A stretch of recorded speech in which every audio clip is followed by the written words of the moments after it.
Ассаляму алейкум, урметлі добрий день, шановні радіослухачі. В ефірі Радіо Куреш, програма «Огляд преси» і я, Асрітлі Лейла. Україна представила в ООН резолюцію про порушення Росією прав людини в Криму, повідомляється на сайті Громадське.ua. Україна представила ООН проект резолюції щодо дотримання прав людини в Криму, закликавши Росію надати спостерігачам міжнародної організації доступ на територію півострова. Документ підтримали 38 країн, в тому числі США, Франції, Великобританії.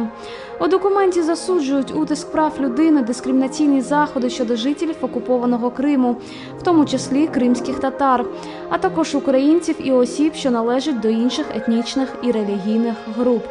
У тексті міститься адресованій владі Російської Федерації заклик вжити всіх необхідних заходів для того, щоб негайно покласти край утисків прав людини відносно жителів Криму, а також забезпечити належний і безперешкодний доступ міжнародних місій зі спостереження за становищем в області прав людини на анексований півострів.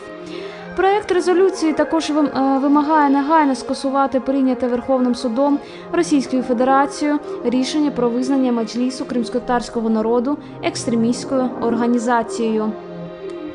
Документ, який очікується, буде розглянути 15 листопада і в разі схвалення буде винесено на голосування на пленарному засіданні Генеральної асамблеї ООН. Путін привітав Трампа, повідомляється на сайті «Українська правда». Президент Російської Федерації Володимир Путін направив вітальну телеграму Дональду Трампу з нагоди перемоги на виборах президента США. Про це повідомляє прес-служба Путіна.